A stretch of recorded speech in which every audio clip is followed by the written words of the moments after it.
Bonjour chers élèves, Toujours dans le cadre du troisième module qui consiste à lire une nouvelle fantastique, Le Chevalier double de Théophile Gautier. Alors je vous propose une activité de lecture. Donc c'est le deuxième extrait après l'incipit que vous avez déjà vu, l'incipit qui parle donc du personnage d'Edwige. Alors nous allons étudier l'intrusion du fantastique dans le texte, donc dans la nouvelle. Alors, nous allons commencer par distinguer histoire et narration, et après, nous allons étudier les éléments du fantastique dans l'extrait. Nous commençons par la lecture de ce deuxième extrait. Il y a quelques mois, un étranger est venu au château. Il faisait un terrible temps cette nuit-là. Les tours tremblaient dans leurs charpentes, les girouettes piaulaient, le feu rampait dans la cheminée et le vent frappait à la vitre comme un importun qui veut entrer. L'étranger était beau comme un ange, mais comme un ange tombé. Il souriait doucement et regardait doucement, et pourtant ce regard et ce sourire vous glaçaient de terreur et vous inspiraient l'effroi qu'on éprouve en se penchant sur un abîme. Une grâce scélérate, une langueur perfide, comme celle du tigre qui guette sa proie, accompagnait tous ses mouvements. Il charmait à la façon du serpent qui fascine l'oiseau. Cet étranger était un maître chanteur. Son teint bruni montrait qu'il avait vu d'autres cieux. Il disait venir du fond de la Bohême et demandait l'hospitalité pour cette nuit-là seulement. Il resta cette nuit et encore d'autres jours et encore d'autres nuits, car la tempête ne pouvait s'apaiser et le vieux château s'agitait sur ses fondements comme si la rafale eût voulu le déraciner et faire tomber sa couronne de créneaux dans les eaux écumeuses du torrent. Pour charmer le temps, il chantait d'étranges poésies qui troublaient le cœur et donnaient des idées furieuses. Tout le temps qu'il chantait, un corbeau noir, vernissé, luisant comme le jet, se tenait sur son épaule. Il battait la mesure avec son bec d'ébène et semblait applaudir en secouant ses ailes. Edwige pâlissait, pâlissait, comme les lys de clair de lune. Edwige rougissait, rougissait comme les roses de l'aurore et se laissait aller en arrière dans son grand fauteuil, languissante, à demi morte, enivrée, comme si elle avait respiré le parfum fatal de ces fleurs qui font mourir. Enfin, le maître chanteur put partir. Un petit sourire bleu venait de dérider la face du ciel. Depuis ce jour, Edwige, la blonde Edwige, ne fait que pleurer dans l'angle de la fenêtre. Après cette lecture du texte, nous allons passer donc à quelques questions de compréhension. Alors, des questions de compréhension globale. Donc, dans le cadre de notre premier axe de lecture, le portrait d'un personnage étrange. Alors, où et quand se passe la scène? Quel temps fait-il? Ce temps coïncide avec l'arrivée d'un personnage. Lequel? Comment est-il appelé dans le texte? Alors, voici quelques éléments de réponse. Alors, l'histoire, comme vous le savez, se passe dans le château du comte Lodbrog.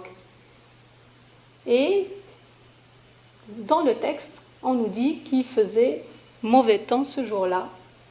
Et ce temps coïncide avec l'arrivée d'un nouveau personnage. C'est le personnage de l'étranger maître chanteur. Alors, vous voyez que le texte commence par « il y a quelques mois », ce qui veut dire que le narrateur effectue un retour en arrière et ne suit pas l'ordre chronologique des événements. Et donc, cela nous amène vers la distinction, donc savoir distinguer histoire et narration. Alors, l'histoire, qu'est-ce qu'une histoire? C'est un ensemble d'événements qui se produisent selon un ordre temporel, un ordre chronologique déterminé. Et donc, la narration, c'est comment on raconte cette histoire.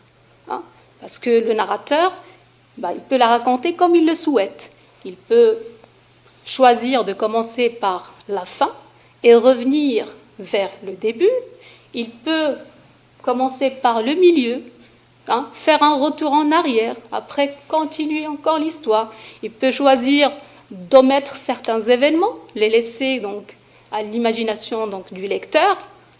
Donc c'est lui qui choisit de raconter l'histoire comme il le veut. Et donc, vous voyez ici que dans l'extrait, donc, ce deuxième extrait est un retour en arrière, parce que dans l'incipit, si vous vous rappelez, donc, on a vu la description du personnage d'Edwige, on a insisté sur son état de tristesse et de désespoir, et on a parlé d'une cause mystérieuse derrière donc, cet état de chagrin, de désespoir, comme on vient de le dire. Et donc là, on effectue, ou le narrateur effectue un retour en arrière, donc où il nous parle d'un étranger qui aurait une relation ou un lien donc avec l'état d'Edwige. Et donc, le texte, il commence par un indicateur temporel qui montre ce retour en arrière, justement. Il y a quelques mois, un étranger est venu au château. Donc, l'indicateur temporel, c'est il y a quelques mois. Alors, nous passons maintenant à une analyse plus approfondie de l'extrait. Et je vous propose quelques questions pour creuser un peu dans le texte, pour comprendre de quoi il s'agit. Alors, quels sont les éléments décrits chez l'étranger? Alors, vous avez dû remarquer que le temps verbal qui domine dans l'extrait, c'est l'imparfait de l'indicatif. Et donc, ce temps-là, donc, a une valeur descriptive. Et donc, qu'est-ce qu'on décrit, ou qui décrit-on plutôt? On décrit un personnage. C'est le personnage de l'étranger. Mais qu'est-ce qu'on décrit chez cet étranger? À quoi l'étranger est-il comparé? Les éléments ou les aspects décrits chez le personnage sont contradictoires. C'est ce que vous allez constater. Vous allez donner quelques exemples à partir du texte. Ces aspects produisent-ils un effet de peur ou de sécurité? Alors, donc, vous avez dû vous rendre compte qu'il s'agit ici d'un portrait. On fait le portrait physique et moral du personnage. Pour l'aspect physique, on insiste sur la beauté, la douceur, que ce soit au niveau du regard, du sourire. Donc, le personnage a une apparence plutôt belle. Mais pour son aspect moral, vous voyez qu'il est perfide, scélérat. Perfide, ça veut dire déloyal, dangereux. Scélérat, ça veut dire capable de crime. Donc c'est quelqu'un qui peut vous faire mal, c'est quelqu'un qui peut vous nuire. Charmeur, ici charmeur, c'est dans le sens de quelqu'un qui charme, c'est-à-dire ensorceleur. Il a quelque chose de surnaturel. Alors, guette sa proie. Et donc là, ça nous amène à ces comparaisons. Vous avez l'étranger, il est comparé à un tigre, à un ange, à un serpent. Il était beau comme un ange, mais comme un ange tombé. Donc, on va revenir sur l'ange tombé. Il souriait doucement et regardait doucement, et pourtant ce regard et ce sourire vous glaçaient de terreur. Et là, donc une langueur perfide qui guette sa proie, ou plutôt comme le tigre qui guette sa proie. Alors la langueur, c'est l'affaiblissement, donc il a le caractère, il a l'aspect de quelqu'un qui est inoffensif. Il est là comme le tigre. Vous avez déjà vu un tigre? Il est là, il paraît ne pas faire attention à sa proie, et à un certain moment, il se jette sur la proie, il la dévore. Donc, ce qui veut nous dire ici que ce personnage est dangereux. Donc, c'est quelqu'un qui peut vous faire du mal. Alors là, donc, vous voyez qu'il y a une contradiction, un contraste entre son apparence belle, douce, et ce qu'il est réellement. Donc, il y a une opposition entre l'être et le paraître. Le paraître du personnage, c'est ce qu'il affiche, c'est son aspect extérieur, d'accord? Ce qu'on voit de l'extérieur. Et son être, c'est plutôt ce qu'il est réellement, c'est sa nature, son essence. Alors, cette opposition, elle est mise en relief par les mots qui expriment l'idée de l'opposition que vous connaissez très bien. Mais, pourtant, alors l'étranger était beau comme un ange, mais comme un ange tombé. Alors, qu'est-ce qu'un ange tombé? Qu'est-ce qu'un ange déjà? Un ange, c'est donc une créature céleste, il représente le bien. Donc, l'ange est chargé de faire exécuter la volonté divine. Et l'ange tombé, c'est l'ange déchu, c'est l'ange qui s'est révolté contre Dieu. C'est l'ange habité par le mal, le prince, donc c'est le démon. Le prince des démons, comme nous le connaissons tous, c'est Satan, qu'on appelle aussi Lucifer. D'accord? Et donc, vous voyez donc le paraître. Il paraît un ange. Mais ce qu'il est réellement, son être, c'est que c'est un ange tombé. Là, on fait allusion à Satan, au démon. Donc, il a une nature diabolique. Alors, le regard et le sourire, ils sont doux, mais ils glacent de terreur, ils sont terrifiants. La longueur, donc il a la grâce, il a de l'attrait, mais c'est une grâce scélérate. Il est capable de crimes, comme je viens de le dire. Il a l'air inoffensif, mais il est perfide, déloyal, dangereux, charmeur à la façon du serpent qui fascine l'oiseau. Alors, nous passons une synthèse partielle de tout ce que nous venons de dire. Donc, nous voyons qu'à partir du portrait qu'on fait de ce personnage, de l'étranger, alors ce personnage semble être un individu étrange qui, derrière une apparence angélique, cacherait peut-être une nature maléfique et diabolique. Alors, nous passons maintenant au deuxième axe de lecture, le fantastique dans l'extrait. Alors, nous sommes en train d'étudier une nouvelle fantastique, et bien sûr, comme ce que nous avons fait pour la nouvelle réaliste, donc nous avons essayé de dégager les procédés utilisés pour créer l'effet du réel. Alors maintenant, nous allons voir les procédés qu'on utilise pour créer l'effet du fantastique. Je rappelle pour le réel, le réalisme, le récit réaliste, on a vu le dialogue, les niveaux de langue utilisés, la description. Alors tous ces éléments concourent pour créer l'effet du réel. Donc nous allons essayer, donc à travers cet extrait, de découvrir quels sont justement les procédés qui concourent pour créer une impression, ou cette impression donc du fantastique. Alors déjà, donc nous venons de parler du portrait du personnage, un portrait étrange. Donc déjà cette description du personnage de cette manière, donc a laissé entendre qu'il cache une nature diabolique. On fait allusion au diable, à Satan. Déjà ce portrait, ça crée le fantastique, ça fait de ce personnage un personnage étrange. Et donc nous allons voir les autres éléments du fantastique que nous avons dans cet extrait. Alors, le narrateur suggère qu'il y a une relation entre la visite de l'étranger et le mauvais temps qui règne au château. Alors, citez quelques exemples. Après, donc, vous allez essayer de nous dire quel effet a l'étranger sur Edwige. Alors, voici quelques éléments de réponse.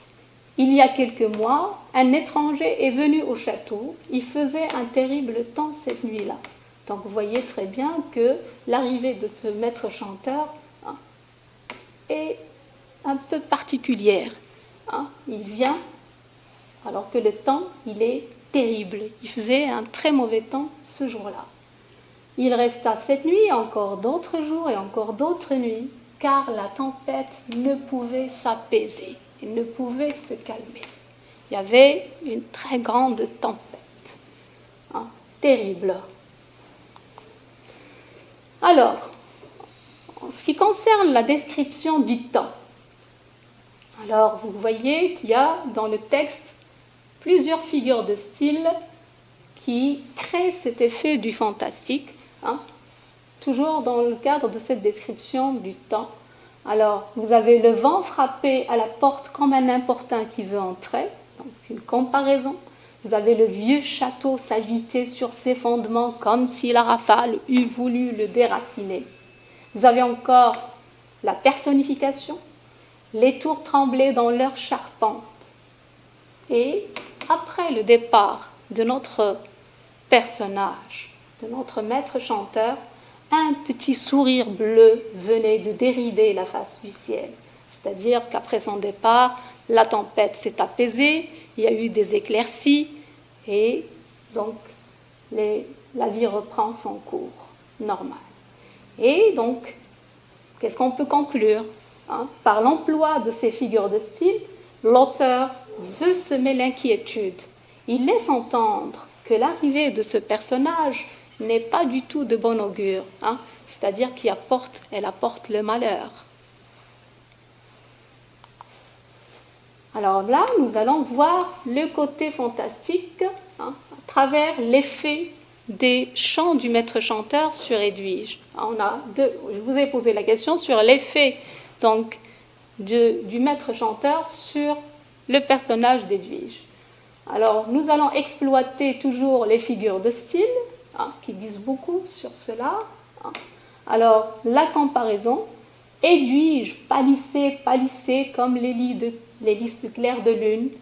Edwige rougissait comme les roses de l'aurore, et se laissait aller en arrière dans son grand fauteuil, languissante, à demi morte, enivrée, comme si elle avait respiré le parfum fatal de ces fleurs qui font mourir.